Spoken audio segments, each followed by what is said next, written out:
بالله من الشيطان الرجيم. بسم الله الرحمن الرحيم.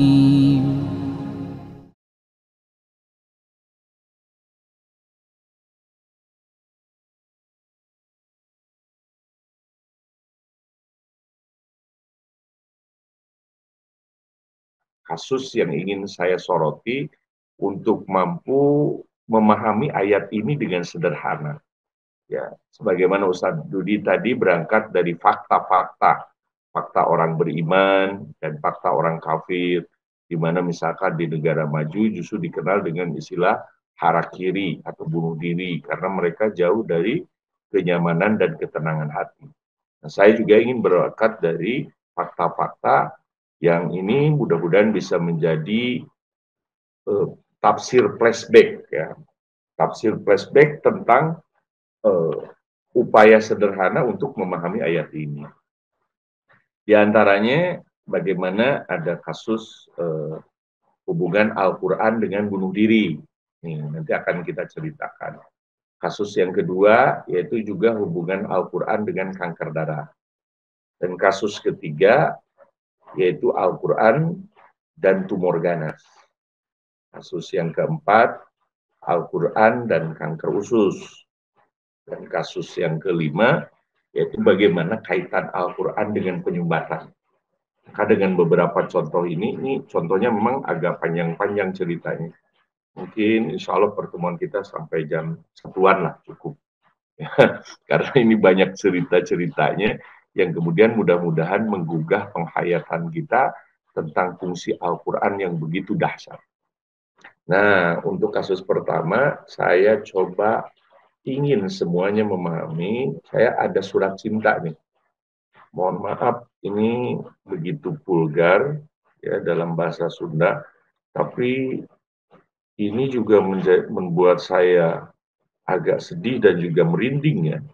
Bagaimana kemudian surat ini dibuat secara sederhana, tetapi memiliki akibat yang sangat luar biasa. Coba saya bacakan untuk memahami bagaimana kemudian surat ini dibuat. Ini bahasa Sunda ya Bapak Ibu. Yang nggak ngerti bahasa Sunda mungkin nanti ada di bawah keterangannya. Ada translate-nya mudah-mudahan. Jika di TikTok gitu. Mama, Bapak, Emak, Bapak, Teteh, AA, Sadayana. Ya. Abi tos capek, lahir batin. Abi tos tekiat ngajalani hirup kieu. Abi capek hirup ngagugulung hutang. Nu eueuh beresna. Kalah beuki nambahan beuki dieu teh. Bari abi teu apal hutang ka saha wae, sabaraha atawa urut naon. Abi capek boga salaki gede bohong, lain gede beuteung. Gede bohong wae teh eueuh sadarna. Abi capek dinyeri hatekeun wae teh. Puguh ning ku batur geus dikucilkeun. Pada ngomongkeun, pada mikangewa. Bari jeung teu rumasa salah. Boga salaki kalah hayo, we gede bohong jeung gede hutang. Capek. Sugan abi jeung budak geus maot mah aya sadarna. Mun teu sadar ge, keun bae nu penting teu nyangsarakeun ka budak abi. Era karunya ngahesekeun wae lanceuk jeung kolot teh. Abi geus eueuh mah moal ngahesekeun wae hampura abi teu bisa mulang tarima ka kolot jeung ka lanceuk-lanceuk. AA titik-titik, Dede titik-titik. Ini disensor karena kode etik jurnalistik ya. Tadi nama ayah namian, cuman mungkin dihapus. Hampura mama jalana kudu kieu. Dakat kunyaah mama teh. Daripada ditinggalkeun ku mama, karunya ka emak. Mama leuwih ridho ka neraka daripada ninggal AA jeung Dede sangsara. Da AA jeung Dede mah can gaduh dosa. keun we mamah nu nanggung dosana kana neraka. Teu ridho hirup di bawah susah wae ku mamah teh. Hampura mamah teu tiasa nyemponan, hampura teu tiasa ngabahagiakeun, dan hampura seterusnya. Kira-kira Bapak Ibu sekalian yang dirahmati Allah Subhanahu wa taala, surat apakah ini? Ini ternyata Masya Allah surat seorang ibu muda di Banjaran yang mengakhiri hidupnya dengan gantung diri, padahal setelah sebelumnya dia mencekik kedua anak balitanya yang belum berdosa. Dan ini ternyata bukan kejadian di New York, di Jepang misalkan, di Meksiko, di mana. Ini kejadian di tempat kita. Nah, saya ingin mempelajari bagaimana sesungguhnya akibat ini akan terjadi kalau kita melihat dengan jernih bahwa sesungguhnya Al-Quran sudah menyatakan penyebabnya. Dan ternyata Bapak Ibu sekalian, ini kenanya juga bukan kepada orang yang nggak ngerti agama. Ini dilihat nih, ada dua hal yang kita bisa berkesimpulan bahwa ibu ini sesungguhnya ahli ngaji. Kenapa ahli ngaji? Karena satu, dia tahu bahwa bunuh diri ini dosa besar. Kemudian yang kedua, ya dia tahu bahwa anak-anak balita yang belum cukup umur itu kemudian tidak akan masuk neraka. Yang membuat saya merinding itu adalah kalimat Mama leuwih ridho kana neraka daripada ninggal AA dan Dede sangsara. Ini kalimat cinta palsu. Ya, cinta palsu yang diberikan oleh seorang ibu kepada anaknya. Hanya demi anaknya dia rela menjauhi ridho Allah Subhanahu wa taala. Ya. Dan kenapa ternyata prediksi Al-Qur'an itu benar bahwa sesungguhnya Bapak Ibu sekalian yang dirahmati Allah Subhanahu wa taala, bahwa suaminya banyak terjebak dengan utang, ya, dengan pinjol akibat judol gitu. Akibat dia banyak terjerumus dalam perilaku judi online. Dan akhirnya seperti itu. Nah, ini saya ingin menjawab dari bagaimana Al-Quran membahas masalah ini. Sesungguhnya kecemasan, putus asa, kebingungan, itu tidak berdiri sendiri. Dia ada penyebabnya. Di antaranya penyebabnya apa? Satu adalah overthinking, ya. Sebagaimana dijelaskan di dalam surah Al-Baqarah penutup itu. Dijelaskan a'udzubillahi minasyaitonir rajim, la yukallifullahu nafsan illa usaha.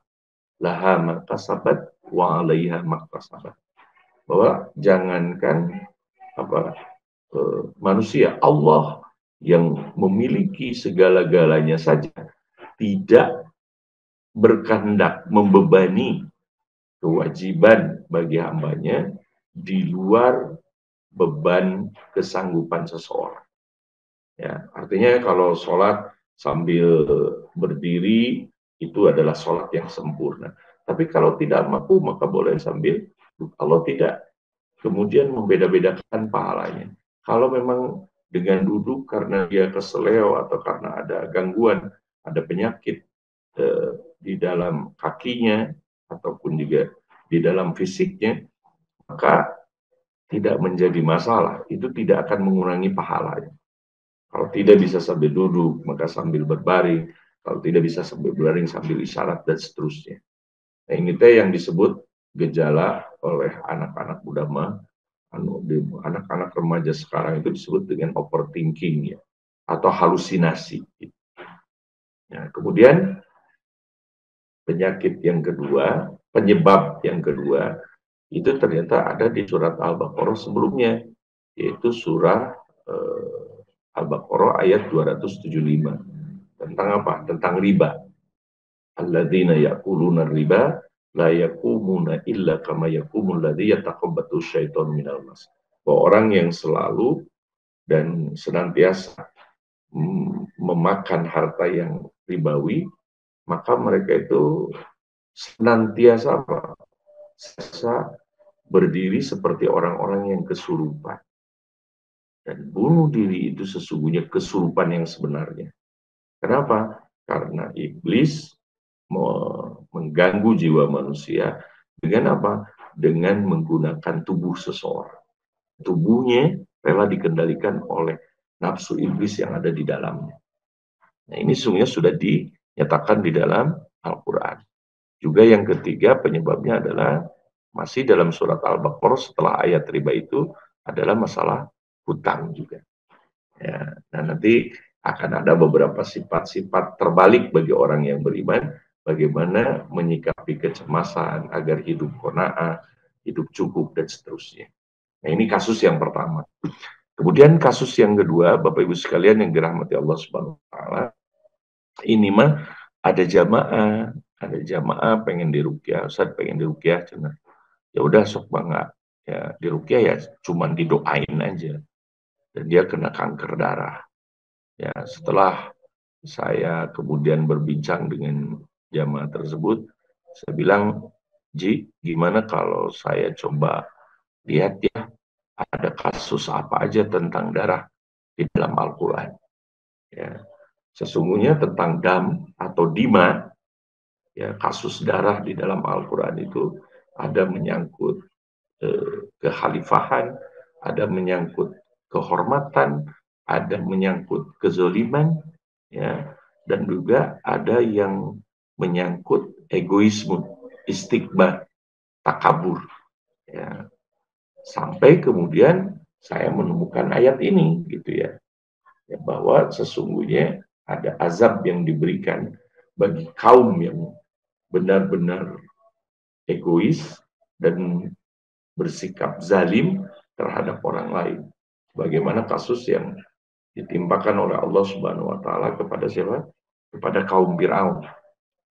Surat Al-A'raf ayat 133. Saya katakan auzubillahi minasyaitonirrajim fa arsalna alaihimut tufan wal jaroda wal kummala wad dufadi'a wad dama ayatim mufassalat fastakbaru wa kanu qauman mujrimin. Fa arsalna alaihim, kemudian kami mengutus ataupun mengirimkan kepada mereka at-tufan, topan, wal jaroda dan belalang, ya, wal kumala dan kutu, wadofadi'a dan katak, wadama dan darah, ayatim mufassalat sebagai bukti dan ayat-ayat yang jelas, sebagai pelajaran yang jelas. Fastakbaru, tetapi mereka justru tetap sombong. Wa kanu qauman mujrimin, dan mereka itulah orang-orang yang mujrim. Jadi kemudian dari ayat ini saya katakan bahwa satu, azab yang menimpa orang-orang terdahulu itu tidak tentang yang besar, tetapi sesuatu yang sepele yang kemudian menjadi dahsyat, ya, karena ini adalah azab Allah. Ya contohnya kita tahu bersama, misalkan Fir'aun ya disiksa oleh Allah kan bukan dengan ombak yang besar, tapi kaselek cai, ya cuman tersedak air saja. Kemudian juga Raja Namrud juga begitu, hanya dengan mengutus seekor nyamuk yang begitu kecil yang masuk ke dalam hidungnya. Ini juga demikian. Ternyata dengan sel yang begitu kecil Allah mengutus ya untuk darah yang mengalir sehingga mungkin hampir tidak terlihat, tetapi memiliki akibat dan konsekuensi yang besar yang berbentuk dengan kanker darah. Saya bilang ke jamaah tadi, Ji, Kade, bisa berbuat zalim sama orang gitu. Tapi saya tahu dia orang baik. Ya, kenapa saya tahu orang baik? Karena saya kebagian kebaikannya gitu. Ya minimalnya sok ngirim lah ke Ustadz gitu. Ya, jadi dia itu baik, keluarganya baik, dia juga ahli masjid dan lain sebagainya. Ternyata setelah kita lihat dia zalim kepada orang-orang terdekat yang membuat dirinya kaya. Itu kepada siapa? Kepada karyawannya. Dan ini yang kemudian menjadikan introspeksi besar. Ya, dia kaya karena karyawannya, tapi justru karyawannya banyak ditelantarkan. Ya. Dan akhirnya ini menjadi perenungan yang mendalam ya, buat apa yang terjadi seperti yang tadi saya sarankan kepada jamaah tadi. Kemudian ada juga kasus bagaimana Al-Quran sesungguhnya bisa menjadi obat dan penawar dari berbagai sumbatan di otak ya. Sumbatan di otak yang tentu saja dimulai dari pendengaran, masukan-masukan informasi yang didengarkan melalui telinga kita. Ya. A'udzubillahi minasyaitonirrajim.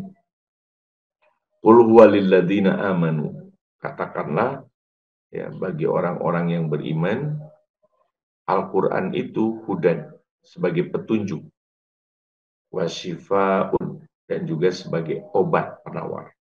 Walladzina la yu'minuna, sementara orang-orang yang tidak percaya, yang tidak beriman, fi adhanihim wakrun, dalam telinganya ada sumbatan, wa huwa alaihim ama, dan sedangkan Al-Quran itu menjadi kegelapan bagi mereka. Ulaika, mereka itulah yunadauna mim makanim ba'id, yang dipanggil dari tempat yang jauh. Ya, jadi Masya Allah, ternyata kalau Al-Quran jauh dari pendengaran mereka, maka apa yang ada di memori, apa yang ada di otak adalah keinginan-keinginan duniawi yang tiada akhir dan tidak akan pernah puas, sehingga tidak bisa memberikan suplai ketenangan kepada jiwa. Dan akhirnya ya karena otak digunakan untuk ambisi yang di luar kemampuannya, maka otak tidak bekerja dengan baik sehingga mengalami kerusakan ya, dan akhirnya tersumbat sehingga tidak masuk ke oksigen dan peredaran darahnya juga terganggu. Nah, ini Masya Allah sangat luar biasa. Ternyata saya juga ya kemarin-kemarin ini pengalaman pribadi mengalami sumbatan di otak. Ternyata setelah menyadari, saya secara simpel aja, secara sederhana, bahwa saya udah jarang menghafalkan dan memurojaah Al-Quran. Ya, sehingga kemudian ingatan saya jadi rusak. Dan akhirnya Masya Allah, ketika kembali lagi memurojaah Al-Quran, ini menjadi energi baru untuk membuka sumbatan-sumbatan yang ada di kepala. Dan sebelumnya saya mau lihat itu ada di CT scan gitu, sumbatan-sumbatan itu ada tapi memang kecil. Tapi setelah kemudian menghafalkan Al-Quran, maka peredaran darah kemudian menjadi lancar kembali. Dan ini satu keajaiban, satu kedahsyatan bagaimana Al-Quran ya secara langsung maupun tidak bisa memberikan suplai kesehatan yang sangat luar biasa bagi tubuh kita. Ya. Dan cerita yang terakhir adalah tentang seseorang yang mengalami kanker ataupun tumor ganas ya. Ya, mengalami tumor ganas, dia sudah berobat kemana-mana, kemudian juga sudah habis semuanya dipakai untuk berobat, dia hampir putus asa, tapi tetap terus berikhtiar, sambil kemudian dia juga panik dan cemas, karena dokter sudah memvonisnya bahwa dia tidak akan sembuh lagi, ya, dan hidupnya tinggal beberapa minggu lagi. Dan akhirnya dia pasrah, tawakal kepada Allah Subhanahu Wa Taala, sampai kemudian apa Bapak Ibu sekalian yang dirahmati Allah, orang itu kemudian mengabdikan diri untuk menghabiskan masa hidupnya itu dengan dekat dan mempelajari Al-Quran. Akhirnya dia terus membaca Al-Quran dari awal, ya dari awal terus baca Al-Quran, sampai kemudian dia sampai ke ayat apa? Ke ayat surat Toha ayat 105. Surat Toha ayat 105 yang mengatakan A'udzubillahi minasyaitonirrajim wa yas'alunaka 'anil jibal, dan mereka bertanya tentang gunung-gunung. Fakul Robbi, fakul yansifuha Robbi nasfa. Katakanlah bahwa Allah bisa menghancurkan sehancur-hancurnya kelak nanti di hari kiamat. Nah, dia tertarik dengan ayat itu. Sampai kemudian dia berpikir gunung aja yang dasar bisa selesai sama Allah. Apalagi masalah penyakit yang saya derita. Itu belum ada apa-apanya. Dan akhirnya apa yang terjadi Bapak Ibu sekalian, akhirnya dia terus mengulang-ulang ayat itu. Ini bukan berarti ini jadi mantra buat Tumerganas, tidak. Artinya dia menghayati, bukan hanya sekadar membaca. Tadi sebagaimana Ustadz dikatakan bahwa membaca itu bisa memberikan efek ketenangan jiwa, ya, baik itu ketenangan jiwa, apalagi eh, kesehatan fisik, ya, apalagi kesehatan jasmania. Ternyata ketika Al-Quran dibaca, dirafal, dibaca, itu menjadikan keterlibatan mulut kita, lidah kita, ludah kita, darah kita, nafas kita, semuanya berjalan sesuai dengan fitrah ilahiyah. Ya, nanti kita jelaskan, ternyata nanti ada kesaksian seorang dokter, ya, dia kemarin dokter Agus Rahmadi, yang kemudian apa kaitan iman dengan kanker dan bagaimana kaitan kaitan Al-Quran juga dengan bisa menyembuhkan penyakit kanker. Nah, itu kita akan bahas setelah pesan-pesan berikut ini. Ya, setelah nanti ini. Oke. Dan akhirnya dia bisa sembuh total.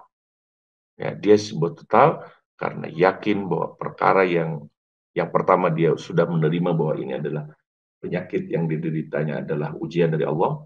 Kemudian yang kedua dia berserah diri kepada Allah, dan akhirnya dia berikhtiar kepada Allah dengan merenungkan ayat-ayat Allah. Ya, kalau penyakit itu datangnya dari Allah, maka kesembuhan juga sesungguhnya datang dari Allah Subhanahu wa taala. Nah, inilah yang kemudian Al-Qur'an menggunakan kata syifaun, bukan dawaun. Dalam bahasa Arab itu yang namanya obat itu bisa jadi syifaun, bisa jadi dawaun. Ya, kalau dawaun itu obat penawar fisik, tapi kalau syifaun obat penawar psikis dan juga fisik. Ya, makanya di sini dijelaskan Al-Qur'an syifaun lil qulub. Al-Qur'an itu obat penawar bagi hati. Min amrodi syubuhat, dari penyakit-penyakit syubuhat, gangguan dalam soal keyakinan. Kan dalam bahasan akidah itu ada syahwat, ada subhat. Kalau syahwat itu godaan duniawi, 4 tak, harta, tahta, wanita, dan kuota. Ya. Kalau subhat itu godaan, gangguan dalam keyakinan. Ya, jadi bisikan-bisikan nafsu, bisikan-bisikan ilmu sesat yang kemudian mencampuri urusan-urusan akidah dan agama, itu subhat. Ya, jadi Al-Quran bisa menjadi obat penawar hati bagi penyakit-penyakit subhat, wasukuk dan juga ragu-ragu, wal jahalah dan juga kebodohan. Artinya masa bodoh dengan akhirat, masa bodoh dengan keimanan, masa bodoh dengan kesadaran untuk dekat dengan Al-Quran, karena Al-Quran tidak memberikan manfaat apa-apa. Ya, itu nanti dikikis bisikan-bisikan negatif itu dengan kita terus membaca Al-Quran. Karena ternyata dari aspek psikologi itu, ketika seseorang rajin membaca Al-Quran, maka ada perasaan unggul. Ya, perasaan unggul bagi seorang pembaca Al-Quran yang bisa dia alami dibanding orang-orang yang jarang membaca Al-Quran. Apa perasaan unggul itu? Yaitu merasa dekat dengan Allah. Nah, makanya tadi, ya, betul kata Ustaz Dudi tadi bahwa sholat itu kenapa bacaannya harus formil, harus bacaan Al-Quran, dan kebanyakan adalah juga berasal dari bahasa Arab, ya, Walaupun tidak selamanya bahasa Arab itu adalah bahasa Al-Quran, karena tidak semua orang Arab juga mengerti Al-Quran. Ya, karena itu kita butuh tafsirnya, karena ini bahasa wahyu. Nah, ketika Al-Quran itu dibaca, maka akan muncul kesadaran pede gitu, ngerasa pede, tidak ngerasa hampa. Nah, orang yang bunuh diri itu tadi kan secara psikologi juga karena merasa apa? Karena eksistensial pakem, merasa hampa, dirinya terasing, merasa dibuang, merasa tidak dicintai, merasa tidak dihargai. Nah, kalau orang sedang biasa membaca Al-Quran, maka dia akan merasa dekat dengan Allah. Ya, wasifaun lil abdan, dan juga obat bagi badan, birukyah bihi, dengan merukyahnya. Rukyah itu bacaan, ya. Rukyah itu di sini, rukyah itu sebetulnya bahasa syariat. Rukyah itu tidak terkait dengan apa? Dengan sihir, tidak terkait dengan kesurupan kita itu. Rukyah itu sesungguhnya apa? Rukyah itu ya baca, baca doa. Ya, bagaimana ketika sakit kita meminta kepada Allah, kama annahu yuzilul amrodol istimaiyah wal ilalallati takhalkhala bina al mustami'an. Sebagaimana Al-Quran juga bisa menghilangkan penyakit-penyakit sosial dan gangguan-gangguan yang merusak bangunan masyarakat. Jadi ternyata Al-Quran berguna bagi individu, orang yang membacanya, dan juga sangat berpengaruh bagi lingkungan sekitar.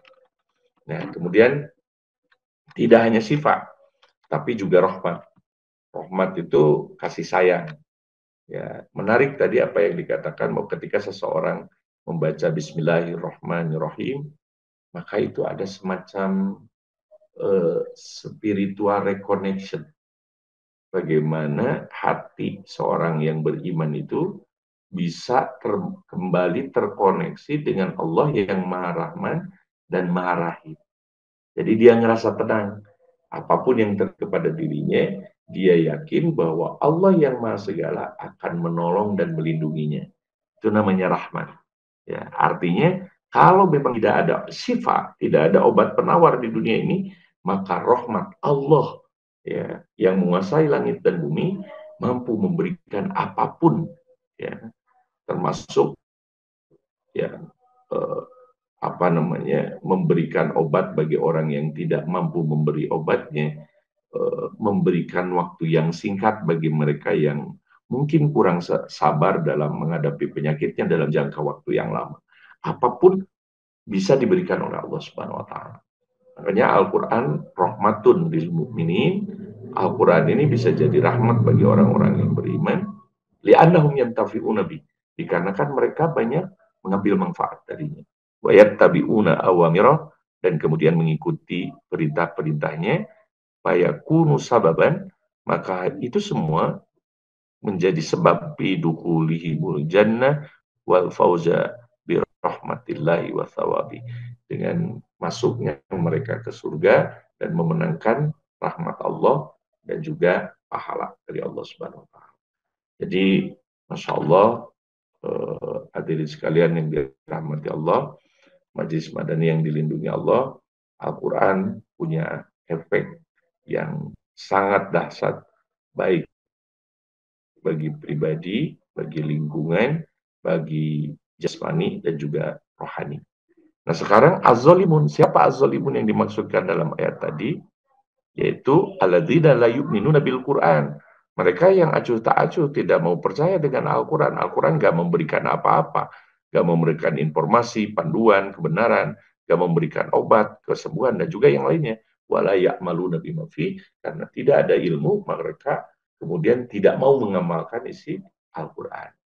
Nah ini akibat apa? Ada imanihim wa takdzibihim bil ayat.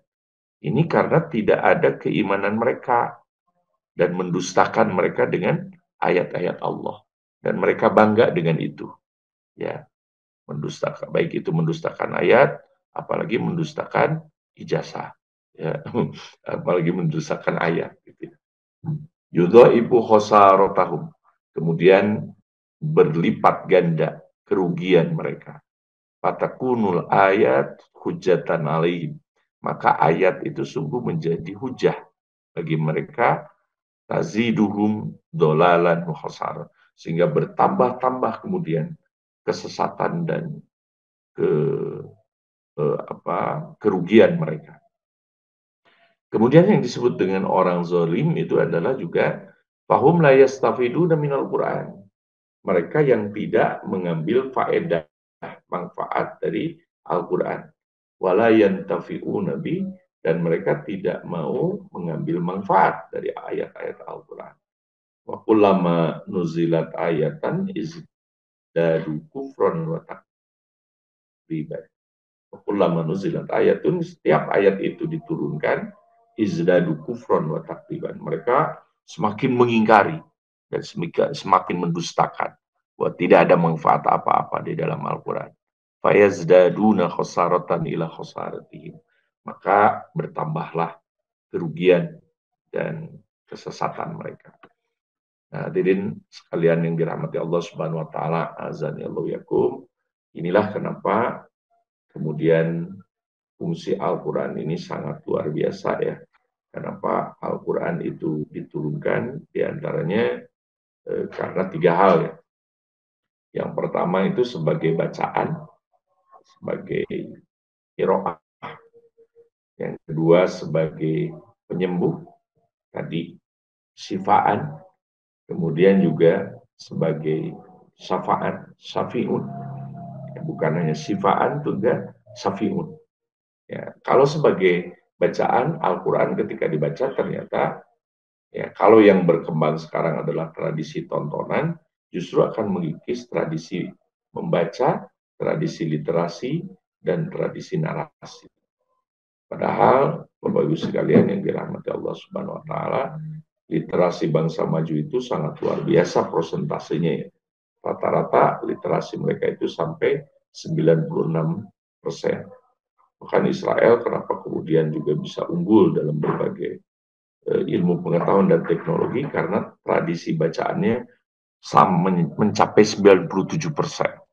Ya, justru bangsa Yahudi nih yang kemudian banyak mengampalkan tradisi Nabi, ya, yaitu tradisi Iqra, membaca. Dan bukan saja tradisi literasi bangsa-bangsa maju, ternyata Al-Quran sebagai bacaan juga menghibur Rasulullah. Ya, bisa menenteramkan hati. Makanya beliau sering memanggil Ibnu Mas'ud untuk membacakan Al-Quran. Karena Masya Allah, walaupun beliau kan, sampai Ibnu Mas'ud, kenapa harus dibacakan? Kan Quran ini turun sama Anda gitu kan. Anda lebih tahu maknanya, Anda lebih tahu artinya, Anda lebih tahu di mana tempat berhentinya. Kenapa harus saya? Karena saya senang suara Anda. Bacakanlah untuk saya. Nah itu ya. Jadi luar biasa, bisa menenteramkan hati. Bedanya dengan kita, Al-Quran itu bisa menenteramkan mata. Gitu. Jadi terkaup ningali mushafnya udah huai. Gitu. Jadi itu menenteramkan mata. Ketika dibaca, langsung wetibra. Gitu ya. Nah ini kalau Rasulullah itu justru merasa tenang, merasa bahagia, kemudian merasa tentram hatinya. Kemudian juga yang kedua, bahwa fungsi Al-Quran itu sebagai penyembuh, syifaan. Ya. Dan yang terakhir, ya dari obat, ya dari penyakit hati ataupun juga penyakit fisik. Kemudian yang ketiga adalah sebagai syafi'un, ya, sebagai syafaat, bahwa orang-orang yang kemudian banyak membacanya ketika di dunia, maka Al-Quran akan menolong kita jadi pihak dalam surga yang akan memanggil dan juga akan menyelamatkan kita di akhirat. Nah, tibalah sekarang bagaimana kemudian kaitan kanker dan iman. Bisakah kanker itu sembuh dengan bacaan Al-Quran? Bisa. Syaratnya percaya. Dan percaya ini adalah sugesti tertinggi ya yang diberikan oleh Allah Subhanahu wa taala kepada fitrah hati seorang hamba. Dan dasarnya Al-Quran sebagai bacaan itu bukan hanya sekedar munculnya suara dari mulut, tapi ternyata merafal, baca itu bisa menumbuhkan keyakinan ataupun sugesti tertinggi sehingga muncul seseorang itu merasa kembali dekat, dicintai dan disertai oleh Allah Subhanahu wa taala. Dan ini adalah puncak keyakinan. Ya, puncak keyakinan adalah meyakini Allah Subhanahu wa taala segala-galanya. Ya. Dan inilah Bapak Ibu sekalian, tadi saya sebutkan kesaksian Dr. Agus Ramadi, PhD, ketika menyebutkan bagaimana ketika sel kanker itu dibacakan dan diperdengarkan Al-Quran, ternyata selnya menjadi diam dan berhenti berproliferasi dan juga berdiferensiasi. Artinya si sel itu jadi seperti terkunci. Jadi diam, tidak bergerak, dan akhirnya tidak berkembang biak dan tidak berpindah-pindah. Dia seperti dikunci. Sel-sel itu justru diperbaharui. Sumbatan-sumbatan juga dibuka. Ya, kenapa hal ini terjadi? Ingatlah kepada ayat Allah Subhanahu wa taala bahwa a'udzubillahi minasyaitonirrajim yusabbihu lillahi ma fis samawati wa ma fil ard. Ya, surat apa namanya? Surat Al-Jumu'ah ayat 1. Ini sebentar. Bahwa kuman, bakteri, dan sel kanker itu adalah makhluk Allah yang senantiasa bertasbih padanya.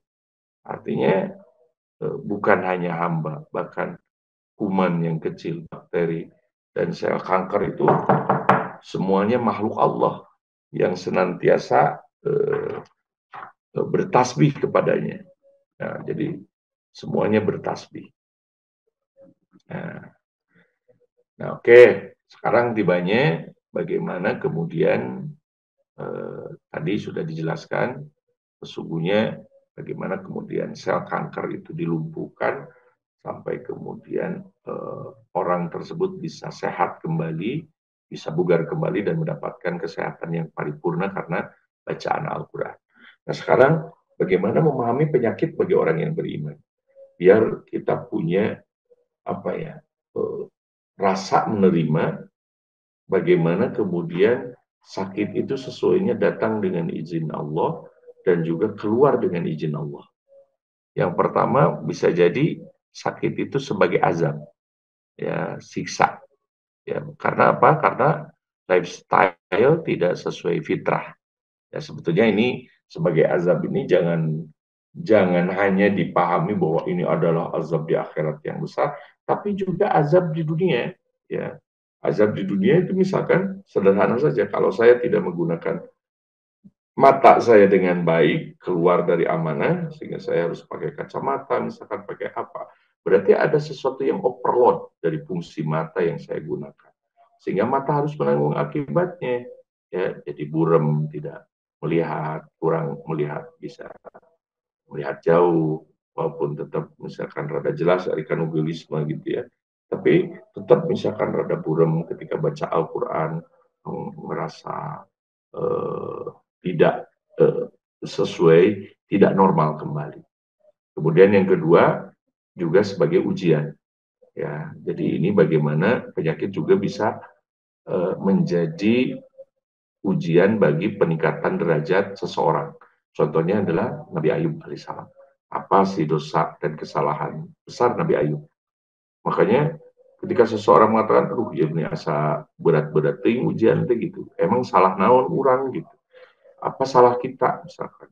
Jangan mengucapkan seperti itu karena Allah Maha berkehendak. Allah boleh memberikan apapun kepada hambanya. Dan tidak setiap kesalahan itu kemudian harus mendatangkan ujian. Apa kesalahan Nabi Ayub? Apa kekurangan? Itu justru untuk meningkatkan derajat beliau. Ya. Kemudian yang ketiga, sebagai kifarat, sebagai penghapus dosa. Semakin lama sakitnya, maka semakin banyak dosa-dosa yang dihapus oleh Allah Subhanahu wa taala. Dan yang keempat, sebagai waktu istirahat, biar kita banyak merenung, banyak zikir, ya banyak menyesali apa yang telah yang tidak bisa kita kerjakan ketika sakit, misalkan jangankan sholat, wudhu juga, misalkan harus tayamum dan lain sebagainya. Sementara ketika kita jag-jag, ketika waringkas, ketika segar, kita tidak apa tidak melangkah ke masjid, tidak berwudu dengan baik dan seterusnya. Jadi kita diberikan peluang untuk merenungi berbagai kesalahan yang telah kita jalani. Nah ini obat tubuh paling mujarab. Di antaranya cuma 3M aja sebetulnya. Makan, minum, malam gitu. Ya, makan minum malam itu apa ya? Makan. Yang penting makan itu bisa jadi obat ya. Selama makan itu dilakukan dengan benar. Seperti baca doa, biar makanan yang kita masukin itu berkah dan jadi energi positif. Kemudian juga harus seimbang.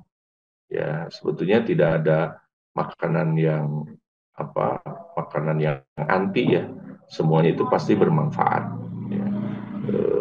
Diciptakan, diturunkan Allah untuk memberi, untuk rizki kepada manusia, itu semuanya sudah diatur ya, asal apa seimbang. Misalkan ada orang yang nggak mau durian, nggak mau daging kambing dan lain sebagainya, padahal sesungguhnya itu teh enak ya. Yang terpenting jangan berlebihan, harus seimbang, secukupnya, temeakeun batur gitu, dan berbagi.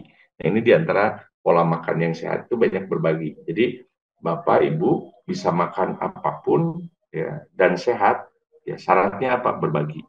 Berbagi dengan tamu, berbagi dengan tetangga, apalagi berbagi traktir dengan ustadz. Wah ini barokah banget. Gitu. Kemudian makanannya juga makanan ahli surga. Kalau makanan ahli surga itu kan ada yang disebutkan di dalam Al-Quran, seperti anggur, terus juga ada pisang, kemudian ada susu, ada madu, dan juga yang lainnya. Ya. Ya, ini tidak perlu dibahas karena makanan ahli surga itu biasanya mahal-mahal. Ya udahlah, nanti kalau kita tidak makan di sini, ya, surga nanti di akhirat, insya Allah, bareng-bareng. Kemudian yang kedua minum ya, terutama air putih. Ternyata Masya Allah, ya ini anti minyak dan anti aging. Jadi menolak tua itu. Kalau ibu-ibu pengen terus seger, sesungguhnya jangan beli banyak skincare ya. Kenapa? Mahal, itu masalahnya. Jadi cukupnya sing loba minum gitu. Loba minum, insya Allah pasti beser. Gitu ya. Sing loba minum itu memberikan kekuatan yang sangat luar biasa. Kalau beser ya itu normal, ya karena banyak minum. Kemudian yang ketiga tidur, ya tidur ya, asal dalam tempatnya ya. Apalagi tidur ketika pengajian. Wah ini barokah banget. Udah dapat pahala terus yang angus gitu. Ini kan luar biasa. Ya, jadi anti begadang, dan tetapi bukan berarti begadang semuanya jelek, karena ada begadang yang barokah, yaitu sholat tahajud. Ya, itulah kenapa kemudian panggilan ketika sholat tahajud itu adalah as-sholatu khairum min sholat lebih baik daripada tidur. Artinya apa? Sholat tahajud itu ternyata sekalipun ya tidur itu sehat, tetapi begadang untuk tahajud dan sholat malam ternyata memberikan dopamin ekstra, memberikan memberikan kebahagiaan yang begitu banyak, ya, kebahagiaan yang sangat luar biasa. Ketika apa? Ketika dibandingkan dengan tidur. Makanya sholat itu lebih baik daripada tidur. Cuman sayangnya di kita mah naumnya lebih panjang gitu, bukan as-sholatunya. Jadi as-sholatu khairum minan naum, makanya tidur gitu. Ya harusnya kan as-sholatu khairum minan naum. Ya. Jadi harusnya sholat yang lebih panjang biar ya, orang tergerak untuk segera sholat, bukan malah tidurnya yang dipanjangin. Kemudian gerak tubuh, yaitu olahraga secukupnya. Oke, cepat aja Bapak Ibu sekalian yang dirahmati Allah Subhanahu wa taala. Kemudian obat hati yang mujarab, ya, ini sesuai dengan Quran surah Ali Imran 134, yaitu yang pertama adalah syukur, ya, cukup merasa dan juga merasa cukup. Karena sesungguhnya ketika dikasih seseorang itu ratusan triliun membuat dirinya tidak beki lagi, tidak mau uang lagi. Justru ternyata kenyataannya makin banyak serakah. Ya, tapi itulah manusia yang tidak puas dan tidak merasa cukup kecuali dengan apa? Dengan syukur. Kalau orang bersyukur pasti qanaah. Ya. Kemudian yang kedua infak, justru ini anti pelit, ya tidak. Ya, kenapa seorang banyak memikirkan harta? Karena harta itu tidak mau hilang, ya tidak mau hilang sehingga dirinya bersikap pelit kepada orang lain. Itulah kenapa kita harus banyak menginfakkan, ya, menginfakkan sebagian dari harta yang diberikan oleh Allah, baik ketika kita sempit ataupun apalagi ketika kita lapang. Kemudian yang ketiga, menahan amarah, menahan marah dan amarah. Menahan marah itu adalah ekspresi wajah, ekspresi lisan. Kalau amarah itu adalah memendam kemarahan di dalam hati. Nah, itu kita harus tahan biar tidak jadi penyakit. Karena ketika marah sudah menjadi omongan sehingga menyakitkan, marah sudah menjadi ekspresi, maka jantung jadi eh, ngos-ngosan atau napas ngos-ngosan, jantung jadi berdetak kencang, eh, peredaran darah juga jadi tidak menentu dan seterusnya. Ini akan mengakibatkan gejolak fisik dan psikis yang luar biasa. Kemudian yang keempat adalah wal afina ninas, memaafkan, eh, tidak mendendam, tidak baperan dan tidak menyimpan benci kepada orang lain. Kenapa? Karena untuk membenci itu perlu energi. Jadi jangan habiskan kita untuk membenci orang lain. Katanya, makanya kata Umar bin Khattab kan kalau cinta cinta seadanya, kalau benci benci seadanya aja. Nggak perlu pul-pulan ya, ketika kita berada di dalam kondisi kedua. Bapak Ibu sekalian, yang terakhir inilah doa yang kemudian diberikan untuk mereka orang-orang yang sakit, ya sebagaimana yang mungkin kita semuanya hafal, yaitu Allahumma rabban nasi mudibal ba'si isfi anta syafi la syafi'a ila anta syifaan la yugadiru sakoman. Ya Allah, wahai Tuhan manusia yang menghilangkan penyakit, sembuhkanlah, anta syafi, engkau penyembuh, la syafi'a ila anta, tidak ada yang mampu menyembuhkan kecuali Allah. Syifaan, dengan kesembuhan, la yugadiru sakoman, yang tidak mendatangkan penyakit yang lain. Ya, jadi kan ada orang itu terus penyakitnya sih biasa-biasa aja tapi terus gitu. Beres romehun ayah cenang, beres cenang ayah bisul, terus gitu. Beres bisul ayah batuk. Wah, jadi beres batuk ayah mencret. Jadi udah semuanya ada gitu ya. Tapi ini doa yang ingin kita kita stop ya. Kita stop tidak menimbulkan gejala yang lain. Jadi benar-benar sempurna dari sakit. Dan Allah Maha mengetahui dan Maha berkehendak, Maha menyembuhkan untuk hal itu. Nah, atau juga bisa doa yang pendek nih. Kabar gembira ya bagi bapak-bapak, ibu-ibu, apalagi yang misalkan yang udah rada-rada susah ngapalkan gitu. Yang ini aja, la ba'sa tahurun insyaallah. Labas, labas teh kan bahasa orang mah sok labas gitu. Labas teh mau naon gitu, sok terus gitu. La ba'sa itu dari bahasa Arab. Tidak mengapa, tahurun bakal sembuh dan suci insyaallah. Penyakit ini akan menjadi pembersih dari dosa-dosa dan Anda akan sehat dalam keadaan jauh dari dosa-dosa. Ya, jadi itu diregregen gitu. Jangan sampai kemudian sekalipun kita penyakitnya, tahu ini penyakit berat, sampai kemudian kita ngomong gitu, wah ini bapak ngalongok tapi nyelekitkan gitu. Wah ini bapak udah gara renuki mah malami pak gitu ya. Tetangga saya juga udah begini nih keadaannya. Tilu dinten pak maut gitu pak.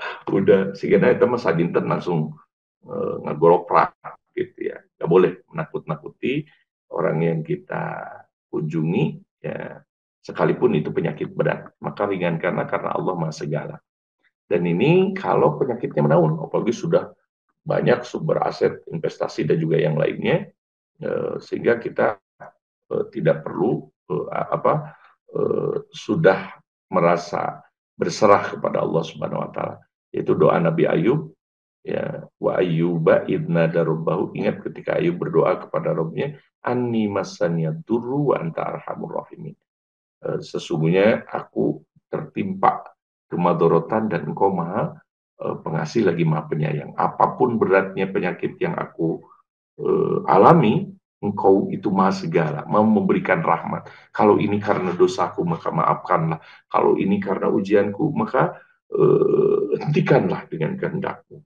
Ya, jadi doanya Allahumma Rabbi anni masaniyad durru wa anta arhamur rahimin.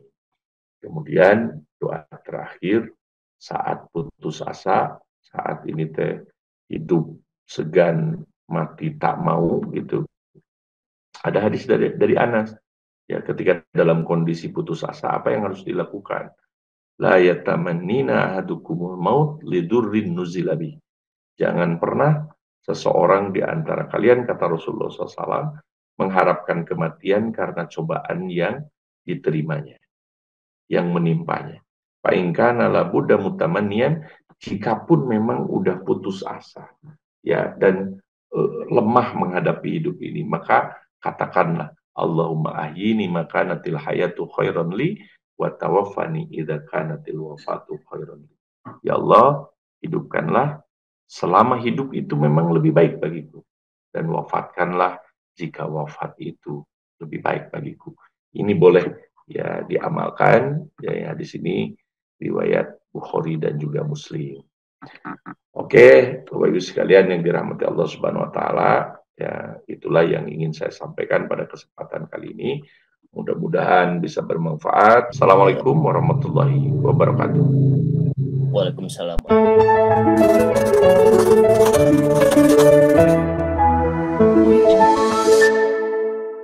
أعوذ بالله من الشيطان الرجيم. بسم الله الرحمن الرحيم.